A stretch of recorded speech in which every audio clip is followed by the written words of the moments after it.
Nintendo. The House of Mario is home to some of the most well-regarded games ever made, along with Sega of course, and with those games come a large roster of characters. A few years ago I made a video talking about Nintendo's first mascot. Shameless plug, I know. But there is still another question that needs answering. What about Nintendo's first female protagonist? Of course there were characters such as Pauline and Princess Peach, and even though they would become playable in later years, at first they were very much women in distress, in need of rescuing. So when you look at Nintendo's first ever female protagonist, most people go to the exact same place. Samus Aran is the bounty hunter protagonist of the Metroid series. Although if you asked Nintendo that back in the day, they wouldn't really know what you were talking about, as they didn't know what a bounty hunter was. It was only until the Metroid Prime games came along and Retro Studios filled them in. Regardless, her debut was quite an impactful one. Beating the original Metroid presented the player with the revelation that the armoured hero they have been playing as the entire time was, spoiler alert, a woman. Oops, that's two pretty big plot twists spoiled there. Bring on the I'm unsubscribing comments. Regardless, it was an excellent twist and the first time anything like this had ever been done before. In gaming at least, and the most important part is it introduced the world to Nintendo's first female protagonist. Right? Obviously not. On both counts in fact. The big reveal that you have been playing as a woman the whole time was not a new concept, as Namco had beaten Nintendo to the punch a year earlier with the game Baraduke. Now, surprisingly, this game had a number of similarities to Metroid. You got the faceless protagonist with the brightly coloured spacesuit, you got the overall look of the world you are traversing around, the artwork for both is absolutely outstanding, probably because they were both influenced by Alien to a degree, and heck, even the enemies themselves in some cases look remarkably similar. Either way, this is more of an action game as opposed to an exploration like Metroid game, and as stated when completed, it's revealed that the protagonist, Kissy, was a woman the whole time, as was the Player 2 character, Taki. And by the way, for those that really want to know the obscure history to this game, the names of those characters came from the programmer and the designer of said game. And well, if you really want to dig deep into the obscure, Kissy, whose full name eventually becomes Toby Kissy Masuyo, eventually marries Taizo Hori, aka the Dig Dug guy, and they have several kids before splitting up, and one of those kids is Susumu Hori, aka the Mr. Driller guy. And believe me when I tell you that this is just the tip of the iceberg when it comes to Namco's future in the cinematic universe world that they could easily build upon with their characters and their backstories. Anyway, we are getting way off track here. The most important thing to take from this is that Baraduke did it a whole year before Nintendo did it. And if you want to get technical, which we do, it wasn't even Nintendo's first go at the whole female protagonist switcheroo thing either. To explain, we need to look at mach-rider. Now, mach-rider was an NES launch game retooled for an American audience from the game F1 Race for the Famicom, set in a world that had been invaded by forces driving vehicles known as quad runners.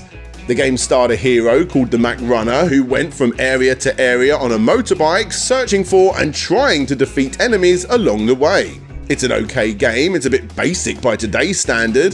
The goal is to make it to the end of the stage as you drive along a track whilst enemies drive in your way and you dodge obstacles. You don't even need to defeat all of the enemies in each stage, as making it to the end completes the level, but taking one hit causes you to lose a life, or should I say completely chop into small pieces, all Resident Evil styling. The NES game seemed straightforward enough, even if it didn't have the original map editor that was in the Famicom release in Japan, because, well, Americans didn't have the family basic data recorder.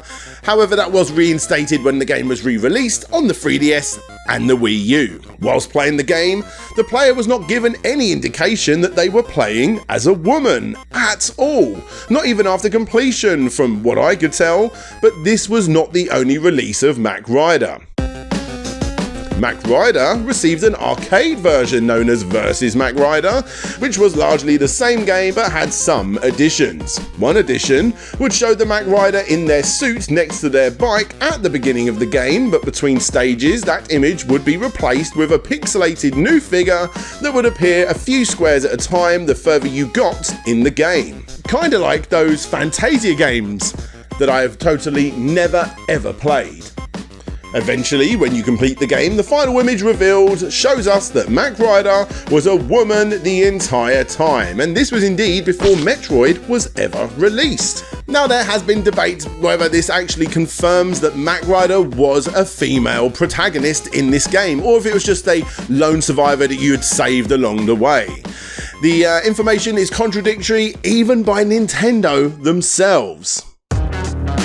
A trophy of mach-rider in Super Smash Bros. Melee described the character with male pronouns and descriptions, but the trophies in that game have never entirely been accurate anyway. For instance, this trophy also states that mach-rider has endless ammunition, which is totally not the case, not without cheats anyway. And as another example, they also stated that Stanley the Gardener in Donkey Kong 3 could climb vines and destroy hives, which wasn't the case either. There are a few other examples of all this, but the most important thing to take away from this is that Smash Brothers can't be trusted. You're much better listening to this guy. Actually, on the opposite side, there was a licensed poster from the magazine High Score Media Work that explicitly depicted mach-rider as a woman. Now, whilst licensed media is up for debate, of course, what is not up for debate is how the character would have been depicted in the Wii game Captain Rainbow.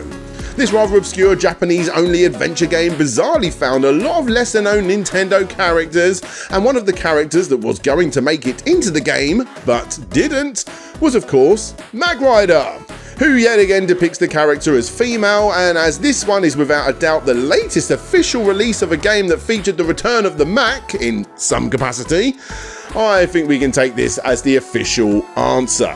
Now, when trying to find Nintendo's first ever female protagonist, and then by doing so removing that title from Samus Aran, you're going to be getting a whole lot of backlash from all of Nintendo's fanboys and fangirls. The main criticism is that Nintendo didn't make this game. HAL did. However, that is really a minor issue since the game was based on a toy line to begin with, one Nintendo themselves released in the 1970s based on Hasbro's Yellowtail funny car.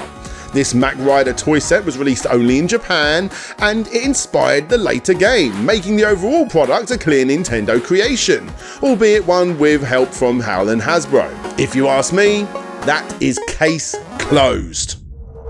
Will we ever see Nintendo's motorcycle heroine again? Well, she hasn't had a new game since the 80s despite fan interest, but a vehicular combat action game created with today's gameplay engines, taking inspiration from incredible titles such as Road Rash and of course mach-rider itself, sounds like it would be an excellent game for Nintendo to bring back.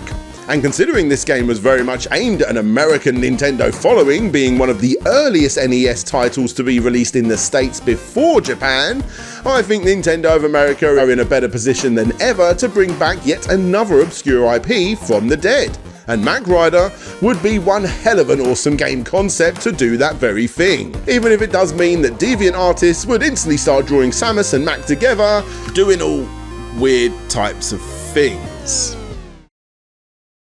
Bye.